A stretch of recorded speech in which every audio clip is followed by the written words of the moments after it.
A few months ago, BMW was criticized for testing subscription fees for heated seats. Yes, heated seats. Not because the technology didn't exist in the car already, but because companies realized something terrifying.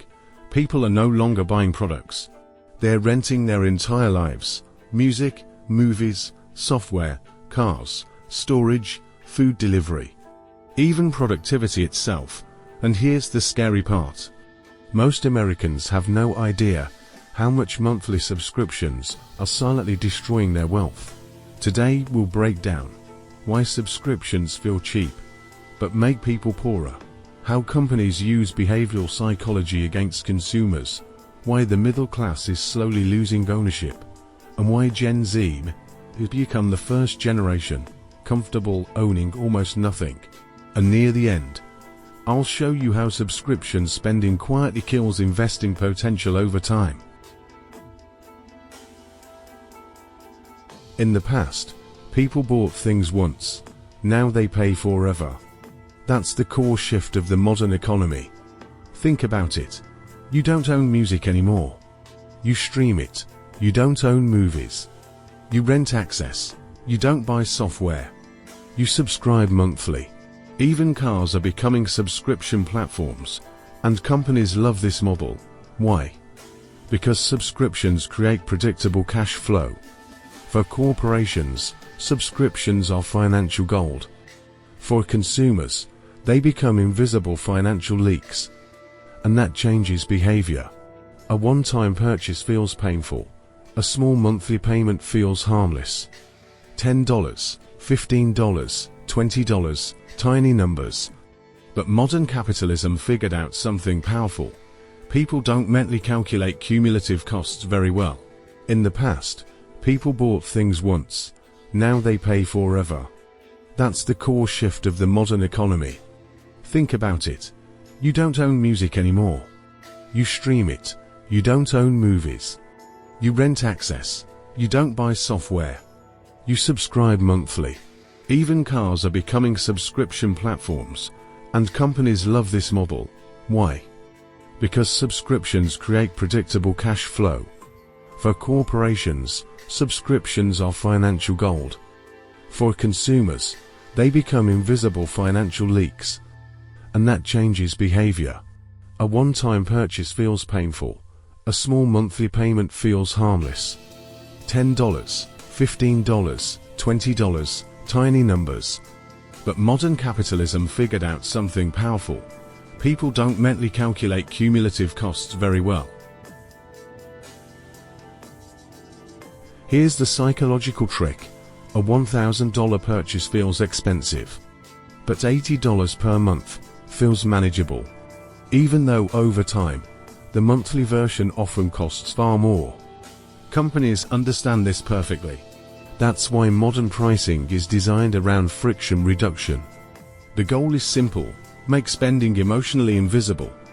One click, auto pay, free trial, stored credit card, instant approval. No emotional pause, no reflection, and eventually, people stop asking, "Can I afford this?" They only ask, "Can I afford this monthly payment?" That shift changes everything. Because monthly payment thinking slowly disconnects consumers from total cost thinking.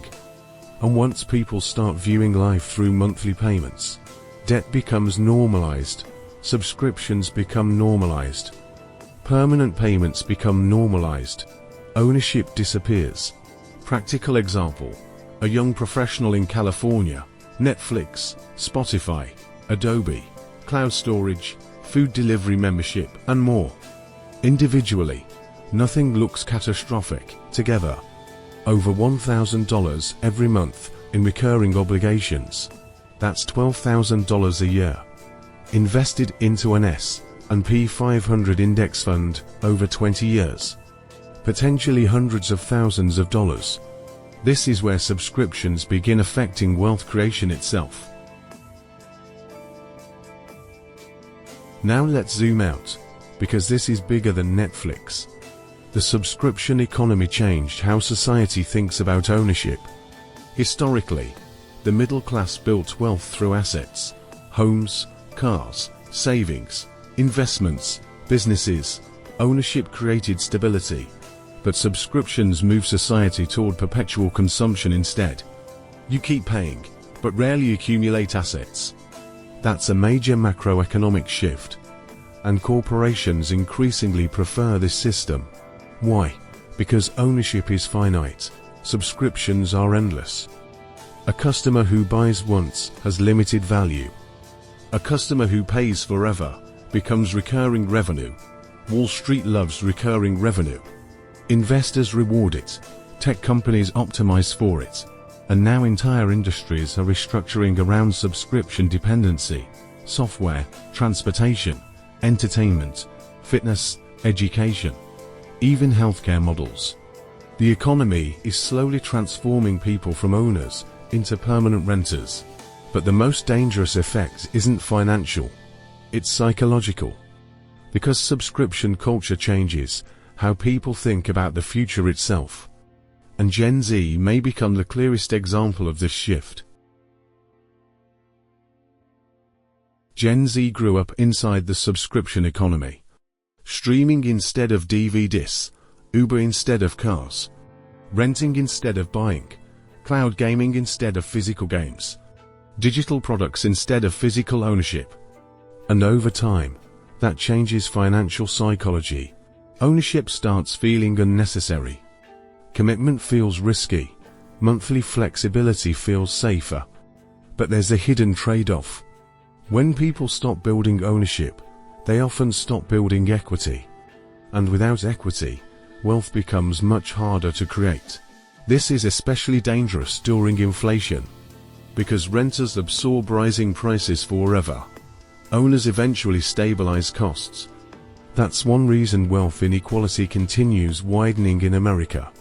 Asset owners benefit, perpetual payers fall behind, and this creates a dangerous long-term effect on the middle class. Because middle-class wealth was historically built through ownership accumulation over decades, subscriptions interrupt that process. Quick question. Open your phone right now. How many subscriptions are charging you every month that you barely think about anymore? Write the number in the comments. Most people are shocked when they actually count them. Here's where things get dangerous. Most Americans underestimate recurring expenses. Because many subscriptions become psychologically invisible. Not just Netflix. Look deeper. App subscriptions, premium memberships, cloud storage, delivery fees, software renewals, forgotten free trials, annual renewals, in-app purchases, financed electronics, buy now pay later installments. Some people are paying hundreds every month for services they barely use. And companies know this. In fact, many subscription businesses rely on customer inactivity. The less attention you pay, the more profitable you become. That's why cancellation processes are often intentionally annoying. The business model depends on inertia. This creates what economists call low-friction spending environments. Money leaves quietly, without emotional resistance. And because subscriptions are fragmented into small charges, people rarely feel the full financial weight, until cash flow collapses.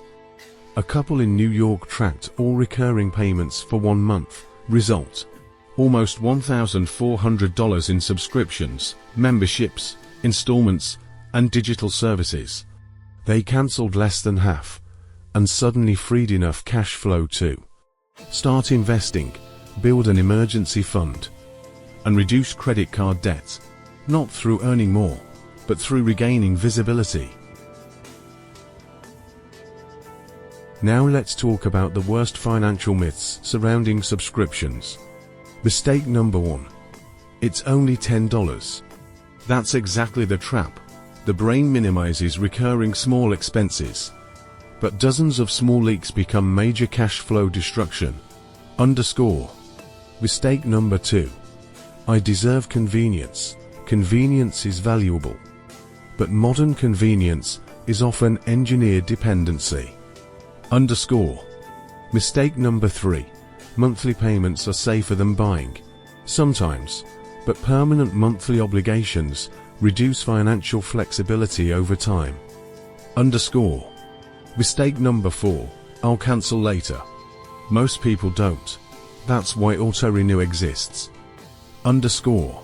Mistake number 5. Subscriptions don't affect investing. They absolutely do. Every recurring payment competes directly with investing, savings, emergency funds, and future ownership. Underscore. And now the most important conclusion. Why the subscription economy may quietly become one of the biggest threats to long-term middle-class wealth in America. The subscription economy didn't appear by accident. It's one of the most profitable business models ever created. Because predictable monthly payments generate predictable corporate profits. But for consumers, it creates permanent financial leakage. And the longer this model dominates society, the harder ownership becomes. That matters because ownership, not consumption, has historically built the American middle class: homes, stocks, businesses, assets, not endless monthly payments. And this is the core battle of modern personal finance. Are you building ownership? Or are you financing permanent consumption? 3 main steps. 1. Audit recurring expenses. Not emotionally, mathematically. Track every automatic payment. Most people discover hidden financial leaks immediately. TWO. Redirect recovered cash flow into assets, not more consumption. Use freed money for emergency savings, debt reduction, index fund investing, retirement accounts. 3. Prioritize ownership over convenience. Not everything needs a subscription. Long-term wealth usually comes from owning productive assets, not renting lifestyle upgrades forever. Subscribe to Money Side of America because it's free, and follow along to grasp the significance of money today, as well as to understand the systems designed to surreptitiously siphon it away from you.